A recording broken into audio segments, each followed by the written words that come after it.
SDN, the best dog food in the multiverse. Ano, gutom ka na ba, Sol?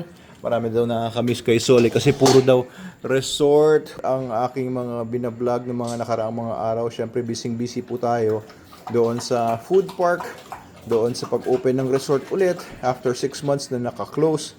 Ay medyo hindi ko na po nabablog itong sila Sol. Pero yan, syempre ako pa rin nagpapakain sa kanila every night. 1 meal a day pa rin sila Sol. Ito si Sol. First time niya kakain sa buong maghapon ng kanyang SDN. Ayan, very good. Sarap, no, Sol? 500 grams. O, ikaw naman, Logan. Ito pala ang iyong SDN. Lika. Ito pa naman. Okay. First meal of the day lang din ni Lolo Logan. Our 12-year-old Belgian Malinois. Ayan, dry ko lang binibigay sa kanila ngayon, guys, para hindi mapanis, hindi masira. Kahit na hindi nila maubos. Okay, kain lang kayo. At gutom na rin si Freddy's. Ito si Logan, ang pinapakain ko ay nasa mga 350 grams to 400 grams per day. Hello, Freddy's girl! Okay, very good. Very good. Yum, yum, yum, yum, yum, yum, yum, yum. All healthy naman ang ating tatlong dogs. Sige lang ha. Busin mo lang yan. Good girl. Good girl, Freddy's. Kulit, kulit.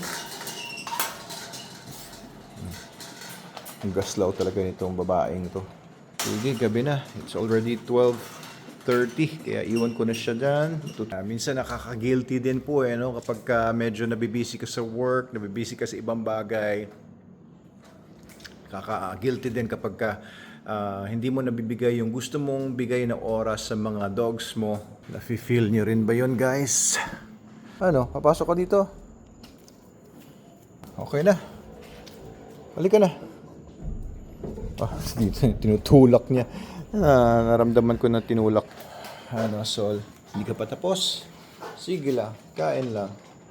Very good si Sol. Very good. Sa last video natin, may mga nagsasabi na naman, ang pogi-pogi, macho-macho mo na ngayon, ang kapal mo na. Hindi kagaya nung dumating kang butot balat. All healthy naman sila. Syempre, naka-SDN po yan. SDN, the best dog food in the multiverse. By the way, open for dealerships and distributorships pa rin ang SDN. Kung gusto nyong bumili ng SDN, mag-message lang kayo sa amin. Kung gusto nyo maging dealer or distributor, mag-message lang po kayo sa amin. Thank you po.